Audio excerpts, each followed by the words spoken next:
and don't cry. Hello, hello. Thanks for being here. I wish we were able to talk to the folks outside, but we're keeping our social distancing and playing by the rules. Good afternoon, everyone. To me and to Kamala, this is an exciting day. It's a great day for our campaign, and it's a great day for America, in my view. Over the past several weeks, I've had the incredible privilege of meeting and spending a good deal of time with a group of talented women leaders, all of whom are qualified to be president. With each one, the more I learned about them, the more I talked to them, the more impressed I was, even though I knew them before. I want to thank each and every one of them for being part of this process, and I look forward to working with them as we rebuild this country to get elected, and once we are elected, God willing. I approach this with a seriousness of purpose and of mind, because this is a serious moment for our nation. We're at one of those inflection points. You've heard me say that before in our history. A life-changing election for this nation. And the choice we make this November is going to decide the future of America for a very, very long time. And I had a great choice, great opportunities. I had a great choice, but I have no doubt that I picked the right person to join me as the next Vice President of the United States of America, and that's Senator Kamala Harris. You know, and it seems Americans all across this nation, at least at the outset here, agree with me. Yesterday, we had our best grassroots fundraising day of the campaign, more than double our previous record. And in doing so, we set a single-day record for online political fundraising. And I think I know why. So I hope that you'll join us as well, those of you who listen today. Go to joebiden.com today. $5, $10, whatever. Kamala, as you all know, is smart, she's tough, she's experienced, she's a proven fighter for the backbone of this country, the middle class, for all those who are struggling to get into the middle class. Kamala knows how to govern. She knows how to make the hard calls. She's ready to do this job on day one, and we're both ready to get to work rebuilding this nation and building it better. As Attorney General of the largest state in the country, Kamala took on the big banks over mortgage fraud and won, took on big oil when it wanted to pollute without consequences. She was a pioneer in marriage equality and tackled the gun lobby. You know, we've all watched her in the United States Senate go toe-to-toe with Trump officials, trying to hide the truth, asking the tough questions needed to be asked, and not stopping until she got an answer. And when none was forthcoming, it was obvious what the answer was. As a member of the Intelligence Committee and the Judiciary Committee, she's been the center in the middle of the most critical national security challenges our country faces. Well aware of all the threats to this nation and ready to respond to them. And as a child of immigrants, she knows personally how immigrant families enrich our country, as well as the challenges of what it means to grow up Black and Indian American in the United States of America. Her story is America's story, different from mine in many particulars, but also not so different in the essentials. She's worked hard. She's never backed down from a challenge. And she has earned each and every of the accolades and achievements that she has gained, many of them often in the face of obstacles that others put in her way, but never quit. And this morning, all across the nation, little girls woke up, especially little Black and brown girls, who so often feel overlooked and undervalued in their communities. But today, just maybe, they're seeing themselves for the first time in a new way as the stuff of president and vice presidents. In her campaign in the primary, Kamala often talked about what she referred to as the 3 a.m. agenda, about moms and dads awake late at night in their kitchens, worried, scared, uncertain about how they were going to take care of their families, about how they were going to pay the bills, about how they were going to make it, simply make it. Growing up in Scranton and Claymont, Delaware, I saw that struggle with my family as well. Kamala saw it with hers as well. And millions of Americans are living that struggle as we speak, especially in this moment of crisis, especially with so many jobs lost. Kamala and I both know that all folks are looking for, as my dad would say, is an even shot. Just give me a shot, a fair shot, a shot at making it. And it'll be the work of our administration to make sure they get a fair shot. Working families need someone on their side in this nation because they certainly don't have anyone in the president now on their side. That's going to change in the Biden-Harris administration. It's going to be gratifying to see the strong, enthusiastic reaction to Senator Harris as our next vice president. You know, it comes from people all over the country. It's already occurring. All over the country. All ideological views, all backgrounds. Events, of course, we are predictable, some of them. It comes from all over, except, of course, from Donald Trump's White House and his allies. You all knew it was coming. You could have set your watches to it. Donald Trump has already started his attacks, calling Kamala, quote, nasty, whining about how she is, quote, mean to his appointees. It's no surprise, because whining is what Donald Trump does best, better than any president in American history. Is anyone surprised Donald Trump has a problem with a strong woman or strong women across the board? We know that more is to come. So let's be clear. If you're a working person, worried about whether or not you'll have a job to go to, whether or not you'll be able to pay your mortgage, pay your rent, worried about the poison in the air you breathe, the water you drink, worried about your civil rights, even your basic right to dignity, which is under attack with this administration. Kamala Harris has had your back, and now we have to have her back. She's going to stand with me in this campaign, and all of us are going to stand up for her. On January 20th, 2021, we're all going to watch Senator Harris raise her right hand and swear the oath of office as the first woman ever to serve in the second highest office in America, in this land. And then we're going to get to work fixing the mess that President Trump and Vice President Pence have created, both at home and abroad, through 4 years of mismanagement and coddling of terrorists and thugs around the world. Not only will America dig itself out of this hole they put us in, we're going to build back, and we're going to build back better. We have a public health crisis. While he's in court trying to do away with health care, with more than 5 million reported infections, 165,000 people dead and climbing as a consequence of COVID-19. And still, months later, no real leadership or plan from the President of the United States how to get this pandemic under control. No real help for the states and local governments trying to fill the vacuum of leadership from the White House. No real help for children and educators, for small businesses and frontline workers they're ones holding our country together. Instead, he's issuing executive orders and making promises that in the end will defund the Social Security system while insisting that this virus will disappear. The Joe Biden and Kamala Harris administration will have a comprehensive plan to meet the challenge of COVID-19 and turn the corner on this pandemic.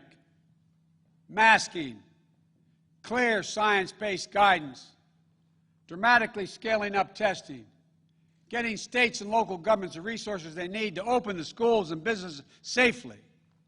We can do this. We just need a president and a vice president willing to lead and take responsibility. Not as this president says, it's not my fault. The governor should thank me more. As that old saying goes, give me a break. We have an economic crisis with more than 16 million Americans. 16 million still out of work. Donald Trump is on track to break another record. On track to leave office with the worst jobs record of any American president in modern history. But instead of doing the hard work of meeting face-to-face with congressional leaders, Democrats and Republicans in the White House, like every other president has done in a crisis, to get Americans the relief they need and deserve, Donald Trump is on the golf course. If I told you this 3 years ago, you'd look at me like I was being crazy. He hasn't even met with the leadership. He doesn't have time, it appears. We have a climate crisis that Donald Trump refuses to even acknowledge. When he thinks about climate change, all we hear is the word hoax. The Biden-Harris administration is going to meet the climate crisis, protect the health of the American public. And along the way, we're going to deliver one word: jobs. Good paying jobs. We have a racial justice crisis. Donald Trump seeks only to inflame it with his politics of racist rhetoric and appeals to division. You know, today is not only the day I'm proud to introduce Senator Kamala Harris as the vice presidential nominee of the Democratic Party, it's also the 3rd anniversary of that terrible day in Charlottesville. Remember what it felt like to see those neo-Nazis? Close your eyes. And those Klansmen, white supremacists, coming out of fields, carrying lighted torches, faces contorted, bulging, veins, pouring into the streets of historic American city, spewing the same anti-Semitic bile we heard in Hitler's Germany in the 30s. Remember how it felt to see a violent clash ensue between those celebrating hate and those standing against it? It was a wake-up call for all of us as a country. For me, it was a call to action. My father used to say, silence is complicity, not original to him, but he believed it. At that moment, I knew I couldn't stand by and let Donald Trump, a man who went on to say, when asked about what he thought, he said there were very fine people on both sides. Quote, very fine people on both sides. No president of the United States of America has ever said anything like that. See him continue to attack everything that makes America, America.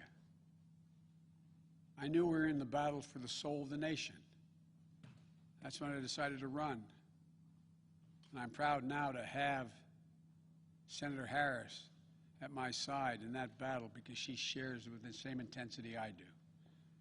For she's someone who knows what's at stake.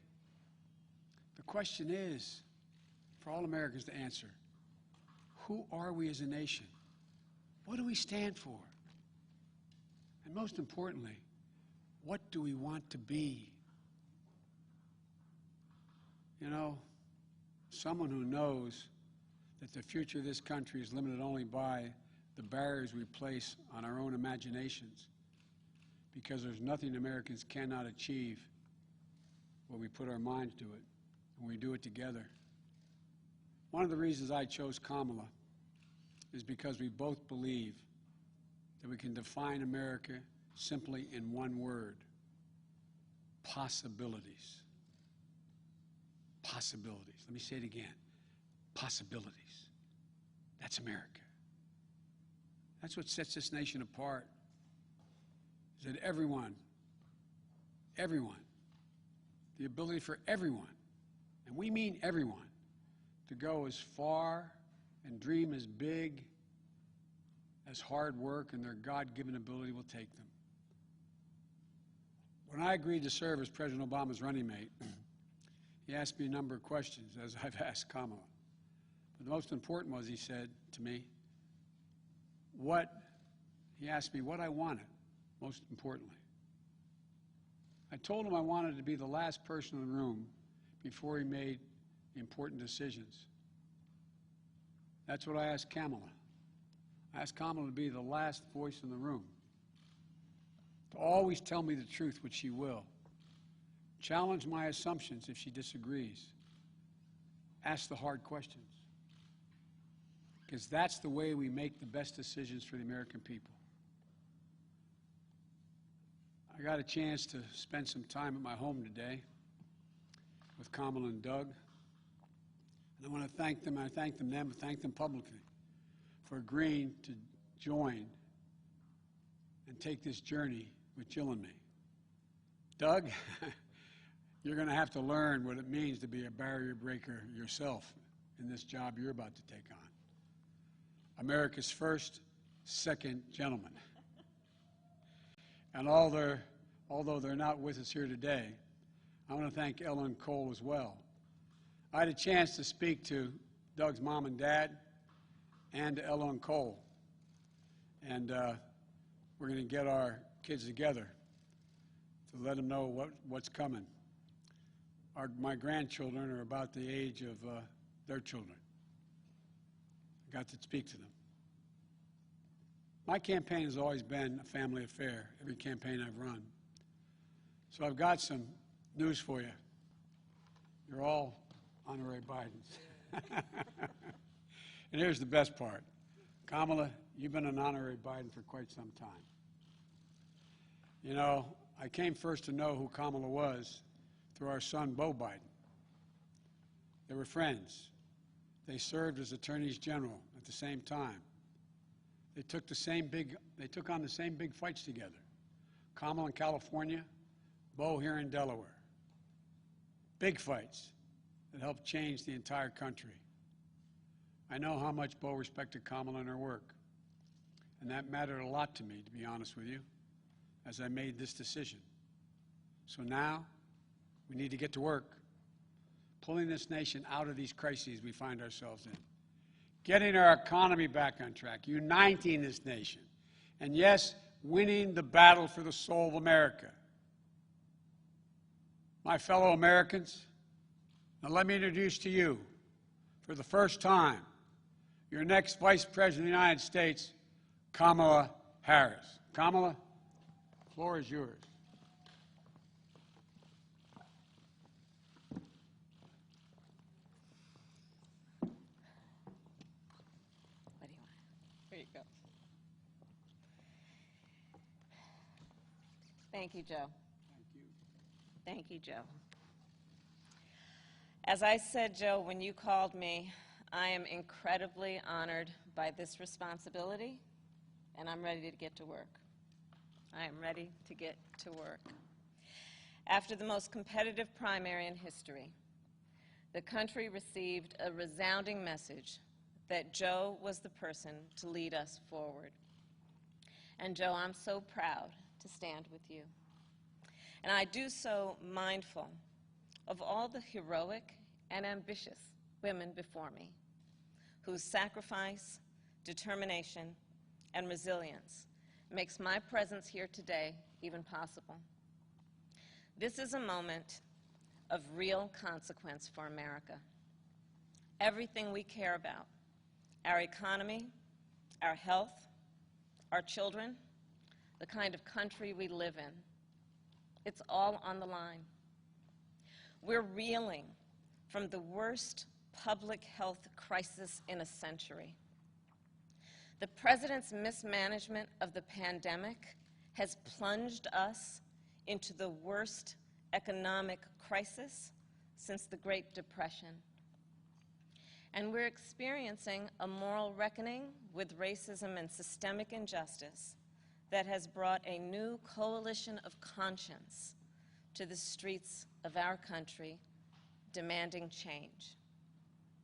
America is crying out for leadership. Yet we have a president who cares more about himself than the people who elected him. A president who is making every challenge we face even more difficult to solve. But here's the good news. We don't have to accept the failed government of Donald Trump and Mike Pence.